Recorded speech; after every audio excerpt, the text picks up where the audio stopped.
हरे कृष्णा। दोस्तों, अगर आप इग्नू से एमए हिस्ट्री कर रहे हैं तो आपका असाइनमेंट आ गया है, जिसको 31 मार्च तक आपको लिख के जमा करना है। जिसमें अभी हम इतिहास के द्वितीय वर्ष की बात कर रहे हैं, जो जुलाई 2023 में एडमिशन हुए थे।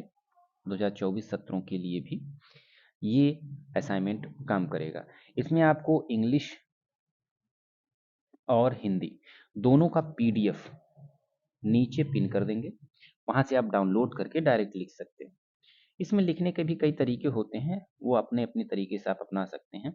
जैसे सेकेंड ईयर में ये है MHI 3, 6, 8, 9, 10 और PMSE 003 और 004, इतने जो सेकेंड ईयर में है सब्जेक्ट, इसमें से आपको 4 चूज करना होता है, जबकि 3 कंपलसरी होता है थर्ड वाला। इसमें आप जो भी है इसमें देख सकते हैं। ये रहा आपका पूरा पीडीएफ, इसमें सारी चीज़ें दी गई हैं। ये जुलाई सत्र के लिए, जुलाई 2023 सत्र के विद्यार्थियों के लिए 31 मार्च 2024 तक जमा करना है लिख के, और जो 2024 में एडमिशन ले रहे हैं उनके लिए 30 सितंबर 2024 तक अपने अपने केंद्रों पर जमा करना है। ठीक, इसके बाद नीचे देखते हैं, इसमें डिटेल दिया गया है। डिटेल यह है कि प्रत्येक विवरणात्मक एवं निबंधात्मक प्रश्नों में लगभग 500 प्रश्नों को होना हो, 500 शब्दों में देना होगा। प्रत्येक प्रश्न के लिए 20 अंक निर्धारित किए गए हैं। अलग श्रेणी प्रश्नों के लिए 250 शब्द और प्रत्येक प्रश्न के लिए 10 अंक निर्धारित किए गए हैं। हालांकि जिसमें आप देखेंगे तो अलग अलग नंबर प्रश्न के सामने दिए गए हैं, भी देखते हैं। इसमें क्या क्या बातें बताई गई हैं, वो सारी चीज़ें हैं। जैसे ध्यान रखने के लिए, महत्वपूर्ण उत्तर देने के लिए आसान होगा क्या, नियोजन सही होना चाहिए, यानी सत्रीय कार्यों के लिए ध्यान से पढ़ना होगा और उसमें नियोजित करिए कि जो सवाल, प्रत्येक सवाल जवाब एकदम टू द पॉइंट हो। और चयन क्या हो, जब आपकी रूपरेखा बनाते समय जरूरी बातों का उल्लेख करें, ये नहीं कि कुछ भी भर दे रहे हैं। और इसके बाद उक्त उत्तर देते वक्त इन बातों का ध्यान दें, क्या क्या होना चाहिए कि आपका उत्तर तर्कसंगत और सुसंगत होना चाहिए। वाक्यों एवं अनुच्छेदों के बीच स्पष्ट संबंध होना चाहिए। आपकी जो शैली है, अभिव्यक्ति है, प्रस्तुति के साथ साथ आपके उत्तर भी सही हों। यह चेष्टा करें कि आपके उत्तर शब्द सीमा के भी अधिक न हो, यानी 500 शब्द सीमा 500 शब्द है तो उससे ज़्यादा ना हो। हालांकि थोड़ा बहुत इधर उधर चल जाता है, लेकिन कम नहीं होना चाहिए, ज़्यादा ही लिखिए तो ज़्यादा बेटर है।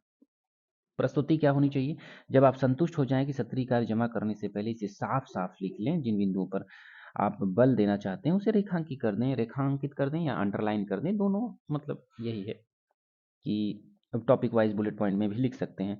व्याख्या में इतिहास लेखन में व्याख्या एक निरंतर प्रक्रिया होती है और इसमें संभव है, हो सकता है, ये सारी चीज़ें टिप्पणियाँ खुद ब खुद लिख सकते हैं, शामिल कर लेती हैं, क्योंकि वहाँ उस टाइम क्लियर नहीं होता कि क्या था क्या नहीं था, बस एक अनुमान होता है। कि ध्यान रखना होगा कि इस प्रकार टिप्पणियों के साथ साथ आपके उत्तर में इसे पुष्टि करने वाले तथ्य भी शामिल होने चाहिए।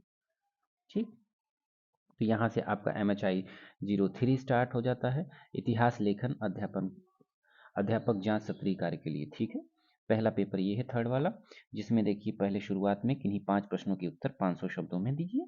प्रत्येक भाग से कम 2 प्रश्न अनिवार्य हैं, तो सभी प्रश्न के अंक समान हैं। ठीक, एक पेपर दिखा दे रहा हूँ, जैसे ये थर्ड पेपर है, इसमें भाग क है। इसमें क में देखिए 5 प्रश्न दिए गए हैं और भाग ख है, ख में देखिए 5 प्रश्न दिए गए हैं। ठीक है, प्रत्येक प्रश्न से 2 प्रश्न अनिवार्य हैं, प्रत्येक भाग से कम 2 प्रश्न अनिवार्य हैं और कुल मिला के आपको 5 प्रश्न लिखने हैं। 5 प्रश्न लिखने हैं, 2 अनिवार्य हैं, एक प्रश्न चाहे जिससे भाग क या ख दोनों से लिख सकते हैं। इसी प्रकार देखिए 6 है और 7 है, ये सारी चीज़ें इसमें दी गई हैं। पीडीएफ में आप इसको डाउनलोड करके देख सकते हैं। इंग्लिश और हिंदी दोनों का पीडीएफ आपको नीचे पिन में मिल जाएगा। बहुत बहुत धन्यवाद। कुछ जानकारी के लिए अगर चाहते हैं तो आप कमेंट कर सकते हैं। Thank you so much.